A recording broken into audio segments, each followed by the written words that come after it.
Las tablillas sumerias son probablemente una de las formas más antiguas de escritura que conservamos. Lo que vemos aquí es una tablilla sumeria que muestra el árbol de la vida flanqueado por seres divinos.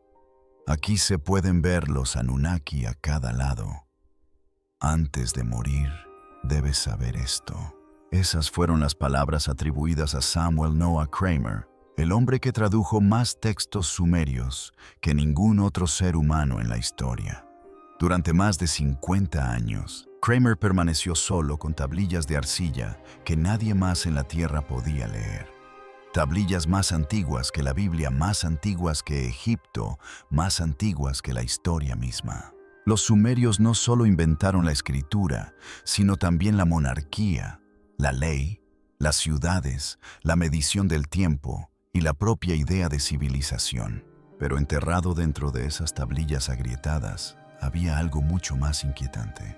Kramer observó patrones, historias, que no evolucionaban, advertencias que se repetían con precisión mecánica y descripciones de dioses que se comportaban menos como mitos y más como administradores. Seres que daban órdenes, medían a los humanos, castigaban el fracaso y hablaban de la humanidad como algo artificial. Hacia el final de su vida, Kramer se sintió cada vez más perturbado por una conclusión. Aunque rara vez lo afirmó públicamente, los sumerios no escribían leyendas, sino que registraban instrucciones, eventos y intervenciones que creían reales. Y si Kramer tenía razón, entonces, la civilización no comenzó con la genialidad humana. Comenzó con el contacto. Y las tablillas nunca tuvieron la intención de ser poesía. Su propósito era ser recordadas. Antes de mostrarles la parte que Kramer dudó en publicar, denle a me gusta y suscríbanse. Aquí es donde la historia da un giro inesperado. La frase que no dejaba de rondar. Sostener una tablilla escrita hace miles de años y poder leer su contenido es una sensación asombrosa. Durante décadas, Samuel Noah Kramer había leído miles de tablillas sumerias, listas de entregas de grano, himnos del templo, decretos reales y mitos de la creación. Cada línea parecía pertenecer perfectamente a su categoría, hasta que empezó a notar algo que se negaba a encajar. Ciertas frases seguían apareciendo donde no tenían por qué estar. Una línea ceremonial destinada a un ritual del templo reaparecía en un registro de almacén. En la lista de raciones de un trabajador aparecía una frase de un himno a un dios. Eran fragmentos que se negaban a permanecer en silencio, ecos que los seguían de una traducción a otra. Al principio, Kramer los descartó como coincidencias o manías de los escribas. Pero a medida que aumentaban las repeticiones, también crecía su inquietud. No se trataba de errores fortuitos del lápiz óptico. Los mismos patrones, números, símbolos y frases formularias aparecían en géneros de texto completamente diferentes. Empezó a llamarlas las frases que no se dejaban en paz. Cruzaron los límites entre la escritura sagrada y la práctica, entre el mito y las matemáticas. Para la mayoría de los eruditos, esta superposición no significaba nada. Era simplemente el producto de un vocabulario compartido. Para Kramer, era una pista de algo más profundo, un diseño oculto dentro del primer sistema de escritura del mundo. Comenzó a rastrear estas frases en archivos de diferentes ciudades. La de Uruk se repetía. Una frase en particular lo obsesionaba: para levantar la montaña pura y unir el cielo y la tierra. Aparecía en himnos de templos que describían ofrendas a los dioses.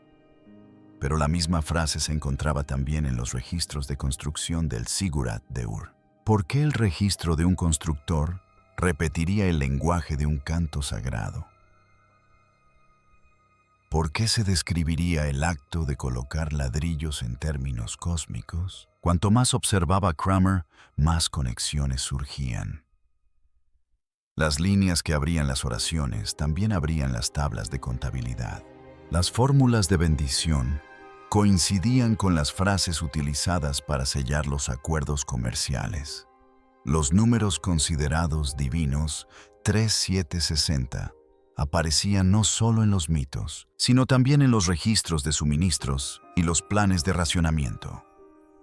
Comprendió que los sumerios no solo usaban la escritura para registrar su mundo, sino también para organizarlo.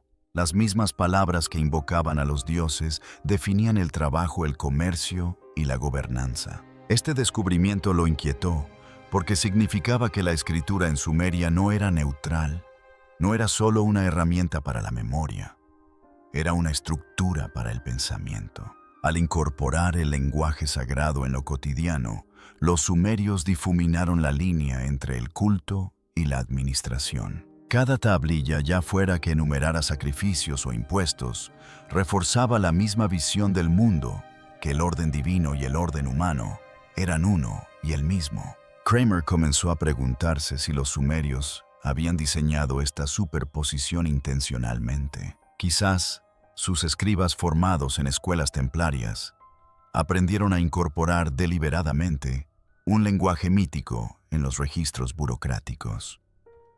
De ser así, cada documento que producían era más que simples datos. Era devoción disfrazada de rutina. Sospechaba que esto no era una casualidad cultural, sino un sistema consciente. Una civilización que se enseñaba a sí misma a pensar a través de la repetición y el ritmo. Para cuando Kramer escribió sus obras posteriores, ya no podía ignorar las pruebas.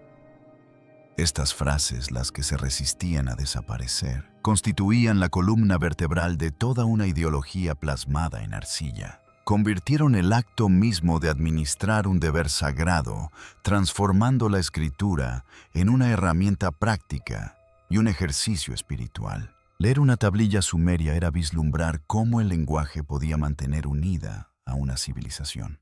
Kramer no imaginaba que aquellas frases sueltas pronto lo llevarían más allá de las palabras a un mensaje escrito no en tablillas, sino en las piedras del propio Ziggurat. El Ziggurat como un texto tridimensional. Cuando Samuel Noah Kramer apartó su atención de las tablillas y la dirigió a las imponentes ruinas del Ziggurat de Ur, empezó a sospechar que los sumerios no solo habían escrito su cosmovisión, sino que la habían construido. Elevándose desde la llanura mesopotámica como una montaña artificial, el gran Ziggurat de Ur se erigía como templo y símbolo a la vez.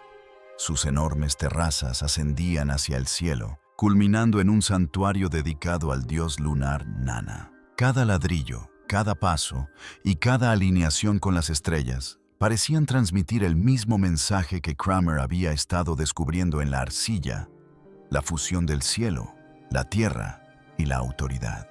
Lo que fascinaba a Kramer era cómo lo escrito y lo construido se reflejaban mutuamente. En los archivos del templo de Ur, encontró interminables listas de materiales, cestas de arcilla, medidas de ladrillos y ofrendas de grano. A primera vista, se trataba de registros administrativos ordinarios, pero su redacción era inquietante. Fragmentos de himnos aparecían en los registros de construcción.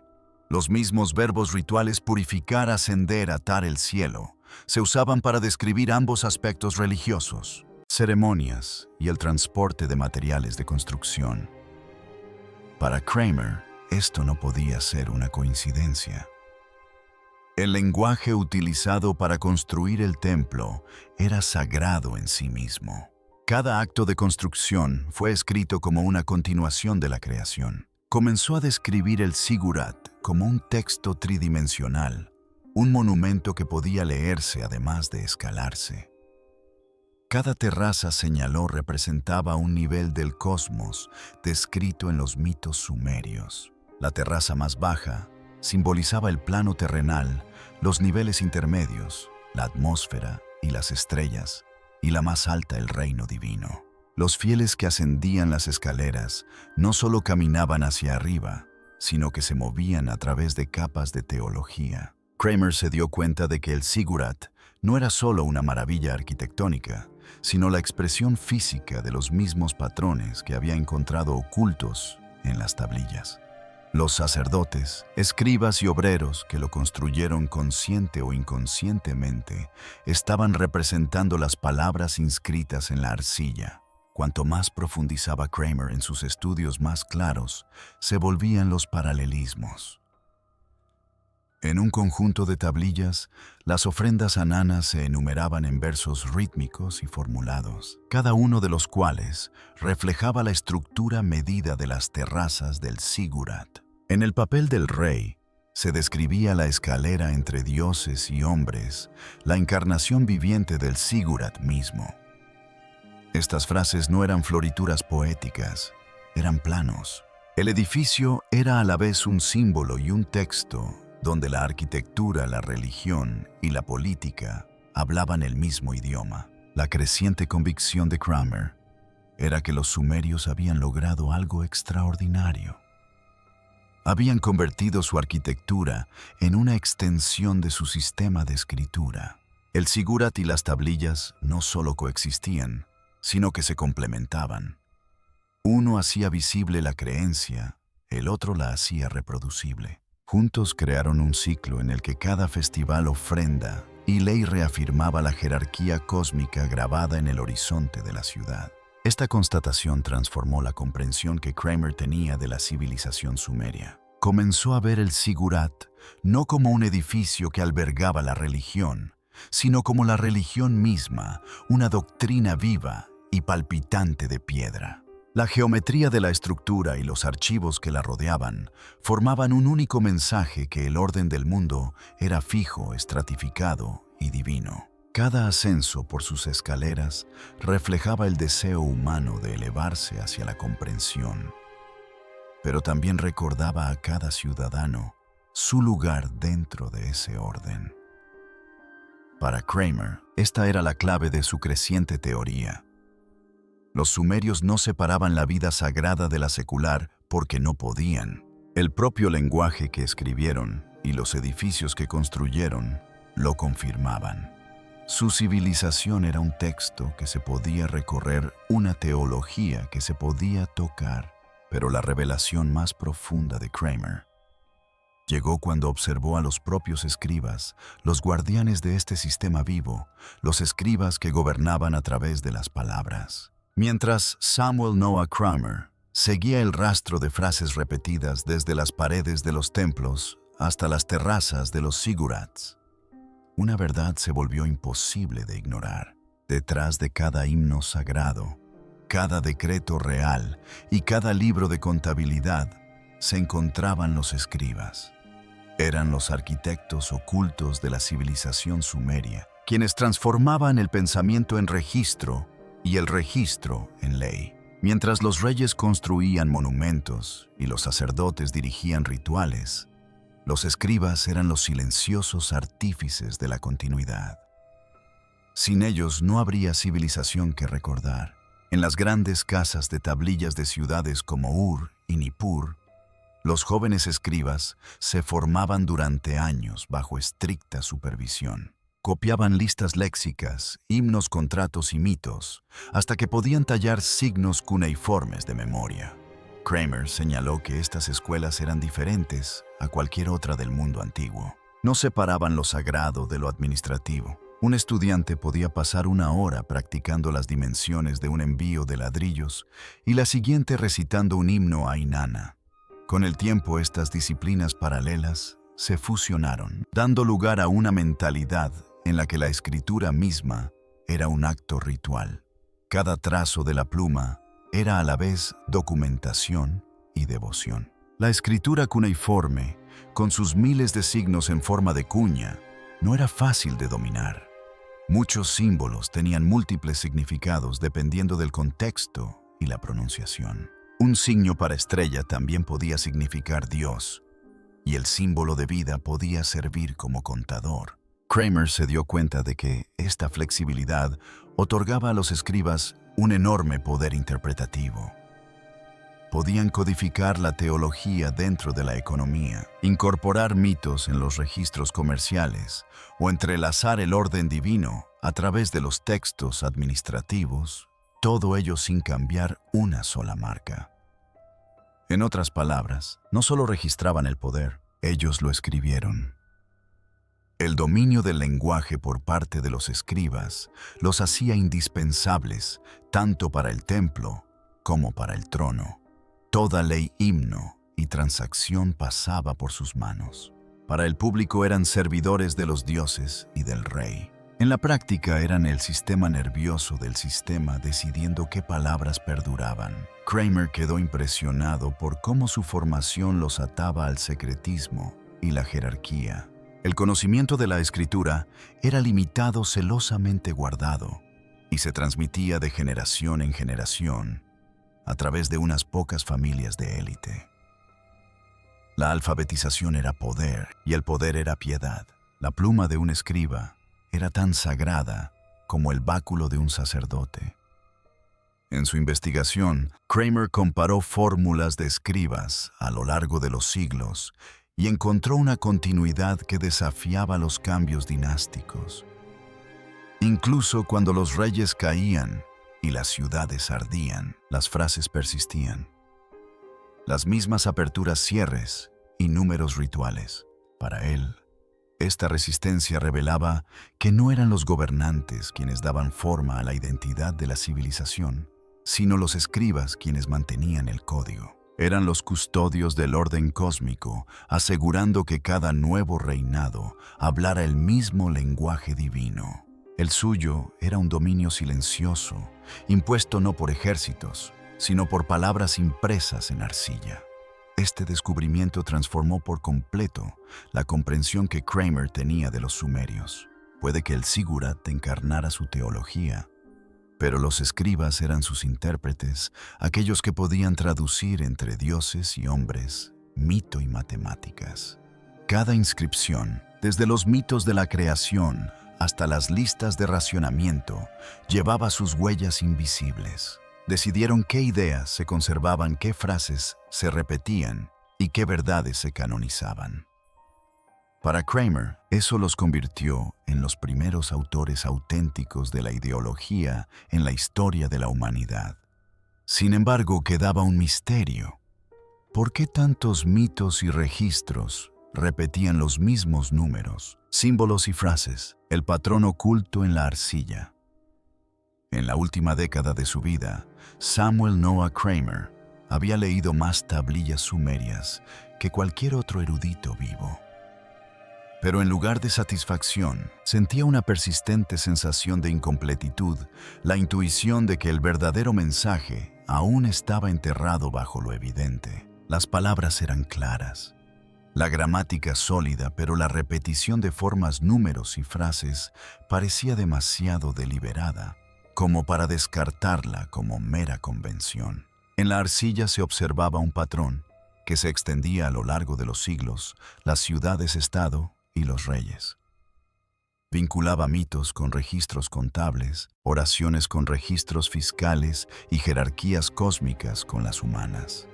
En sus notas, Kramer comenzó a trazar estas secuencias recurrentes como un matemático que traza constelaciones. Observó que ciertas palabras aparecían juntas en ciclos predecibles, puro medida vinculante ascendente. Las mismas tríadas surgían en himnos de templos, decretos festivos e incluso ejercicios de escribas.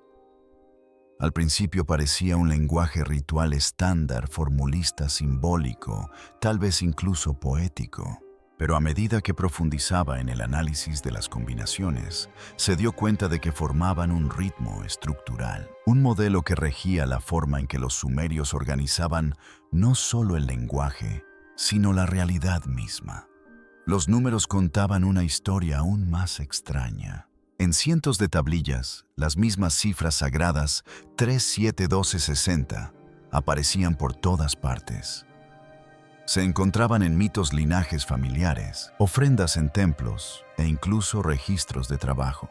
Samuel Noah Kramer comenzó a darse cuenta de que esto no era casualidad.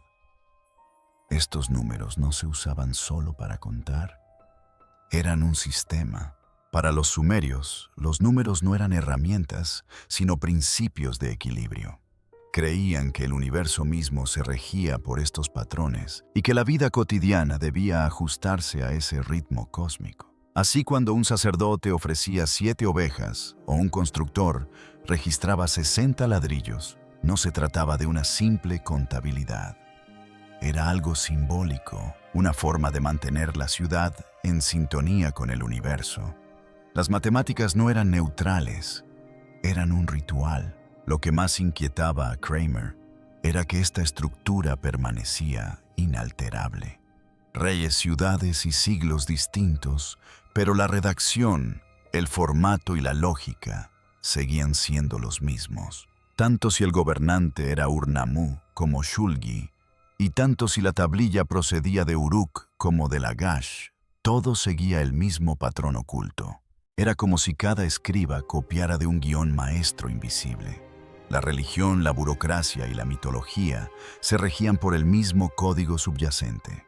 Esta constatación impulsó a Kramer a una conclusión radical. Los sumerios no solo usaban la escritura para describir su mundo, sino también para mantenerlo en funcionamiento. La escritura no registraba el orden, sino que lo creaba. Inscribir leyes, rituales y jerarquías en arcilla era la forma en que esas cosas se volvían reales y permanentes. Kramer comenzó a llamar a este sistema el Código Sumerio. No se trataba de un cifrado secreto, sino de un programa cultural que se repetía sin cesar. El zigurat era su símbolo físico, la tablilla era su herramienta, el escriba era el operador. Ambos se reforzaban mutuamente. Leer un texto significaba participar en el sistema. Escribir una significaba renovarla. Estas tablillas no eran registros pasivos. Eran máquinas que mantenían viva la civilización. Kramer admitió más tarde a un colega que esta idea le perturbaba más que cualquier mito o artefacto que hubiera estudiado. Sugería que el primer sistema de escritura del mundo podría haber sido también el primer lenguaje de programación, una forma de codificar creencias, jerarquías y obediencia directamente en la sociedad. Si eso era cierto, entonces los sumerios no solo habían inventado la alfabetización, sino algo mucho más poderoso: ingeniería ideológica. Los dibujos en la arcilla no eran mensajes sobre dioses, eran mensajes sobre control. A medida que su salud empeoraba, Kramer comenzó a insinuar más abiertamente lo que creía. «Antes de morir, por favor, escuchen», escribió. En sus últimos años, hablaba menos en conferencias elaboradas y más en fragmentos, pensamientos inacabados que sonaban mitad a perspicacia, mitad a advertencia. Sus alumnos lo recordaban como una persona cuidadosa y discreta, nunca dramática. Por eso fue tan impactante cuando empezó a terminar sus cartas y entrevistas con esa misma frase. No era una súplica para llamar la atención. Era la voz de alguien que portaba una verdad que sentía que no había sido escuchada.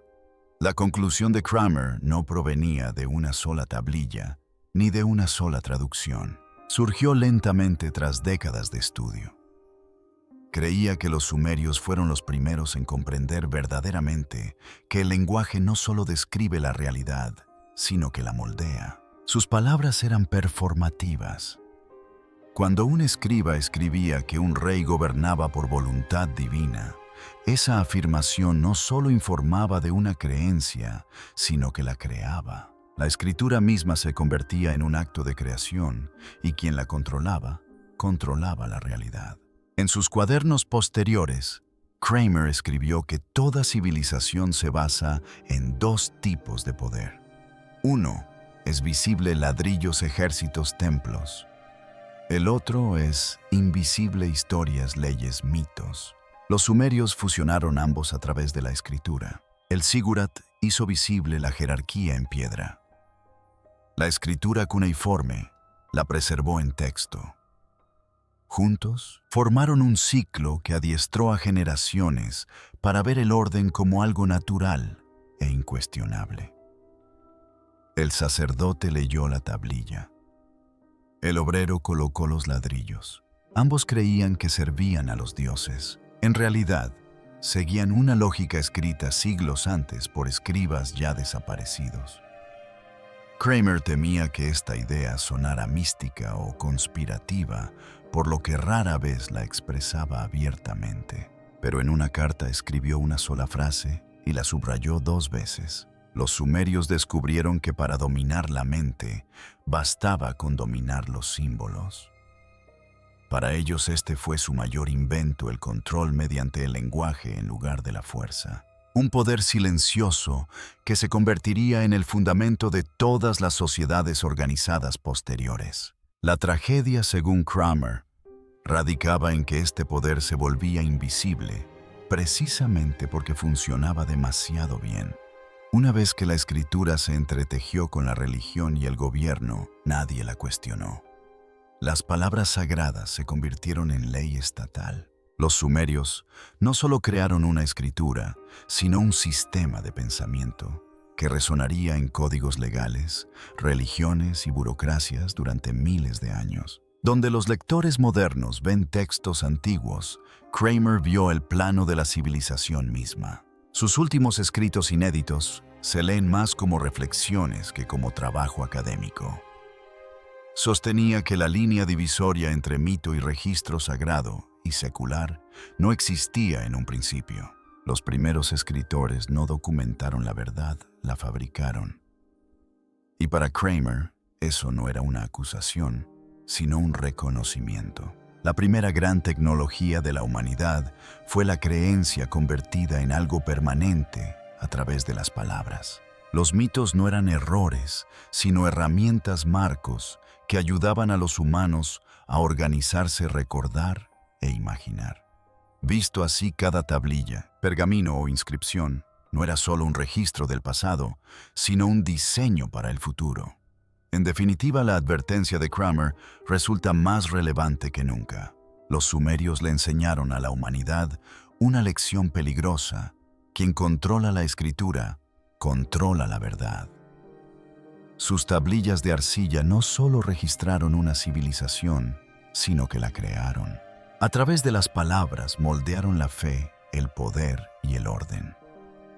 Así pues, la pregunta sigue siendo, ¿nuestras instituciones siguen utilizando el lenguaje de la misma manera? Si esto te ha hecho reflexionar, dale a me gusta y suscríbete y acompáñanos en la próxima inmersión profunda en los secretos ancestrales que aún dan forma al mundo moderno.